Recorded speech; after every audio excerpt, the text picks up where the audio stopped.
I raised 5 Pokémon from babies, but I also added something that isn't a Pokémon at all. A creeper. And what happened next changed everything. So today, I'm going to simulate them growing up together. Because out there, something much bigger is waiting for them. But it all started with 5 Pokémon eggs. I placed them on the table and waited. One by one, they started cracking. First, Pikachu. Tiny, bright red cheeks, already sparking with electricity. Not strong yet, but it's there. Next, Charmander. A small flame flickering on his tail. Weak for now, but growing. Then, Squirtle. The moment he landed, he went straight for water. No hesitation. After that, Pidgey. Tried to fly and instantly crashed. Still learning. And finally, Eevee. Quiet, careful, watching everything. A Pokémon that could become almost anything. But there's still one more creature in this experiment. The Creeper. And training him might be the most dangerous part of this entire experiment. But unlike the terrifying monster most people know, this one is still small, about the same size as the other Pokémon. Right now he's quiet, watching, curious, and hopefully not about to explode. And now that all 6 creatures are finally here, the real experiment can begin. Right now they're all tiny, fragile, and they have absolutely no idea how powerful they're about to become. But before anything else, these guys need a place to live and train. So I built each of them their own custom habitat. Starting with Pikachu.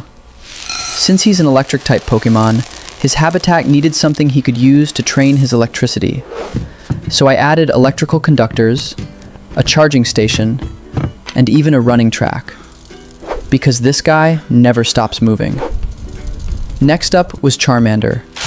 His entire zone was built around heat, lava rocks, a warm cave, and paper targets so he could practice his flames. The first time he tried it, he burned straight through the target in under a second. Then there's Squirtle. Since he's a water-type Pokémon, his habitat is split perfectly between land and water. Half shallow pond, half sandy shore. But the moment I placed him inside, he ignored the land completely and jumped straight into the water. Pidgey's habitat had to be much taller, with multiple perch levels so he could practice flying between them. Right now, he's still clumsy, but every flight is getting a little better. Eevee got the largest space of all. Open tunnels, toys, and a soft den that he immediately started rearranging.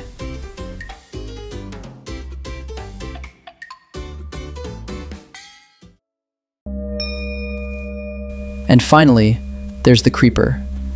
His habitat had to be a little different, because if he gets too excited, things might explode.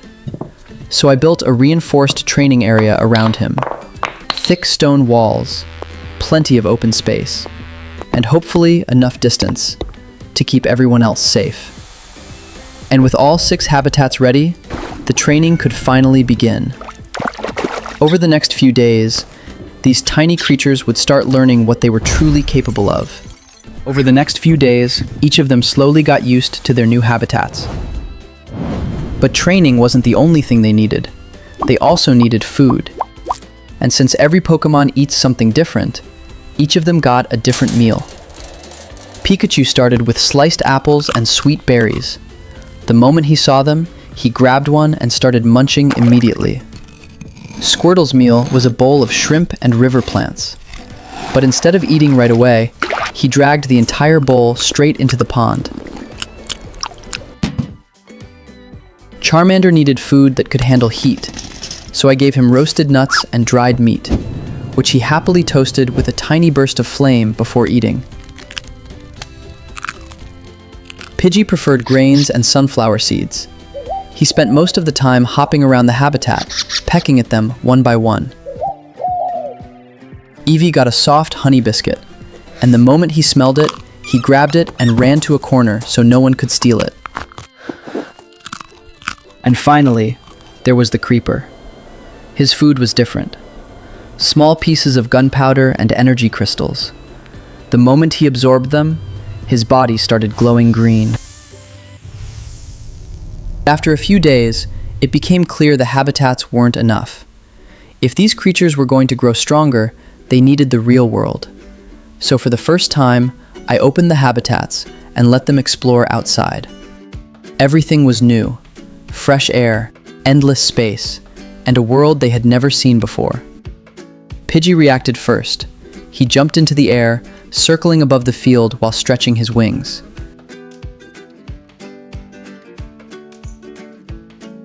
Squirtle rushed toward a nearby stream, sliding straight into the water. Charmander wandered through the grass, lighting small twigs with his flame. Eevee ran through the bushes, investigating everything he could find. Pikachu climbed the nearest tree, watching the others from a high branch. And the creeper stood still at first, just observing. But slowly, he began walking too. For the first time, all 6 of them were exploring together. Over the next few weeks, they started getting stronger. Pikachu's electricity grew more powerful. Charmander's flames burned hotter. Squirtle's water blasts knocked over rocks. Pidgey flew faster and higher. Eevee became quicker and more precise in battle. And the creeper was learning control. Every now and then his body flashed green, and everyone would run. But slowly, he began stopping the explosion before it happened, which meant he was getting stronger too. One afternoon, while the team explored near the forest, something unexpected appeared. A massive, wild creature burst out of the trees, much larger than any of them. It charged toward the group. The team reacted instantly. Pidgey distracted it from above. Squirtle blasted water at its legs.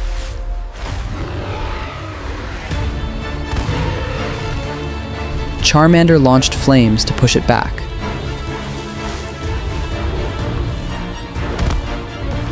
And Pikachu finished the fight with a powerful electric shock. The creature retreated into the forest.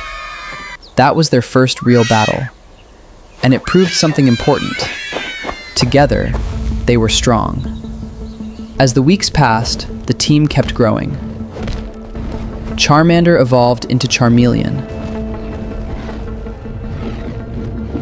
Squirtle evolved into Wartortle.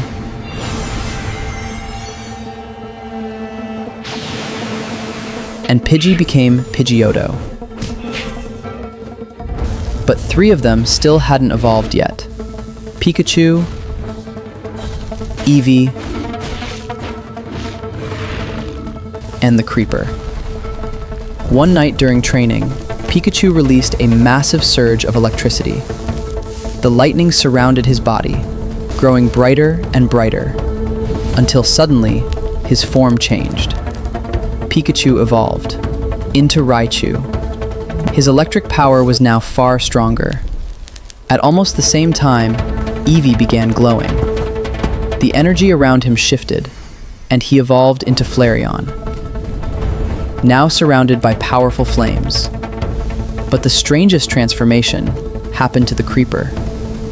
After absorbing energy from countless battles, his body crackled with green lightning.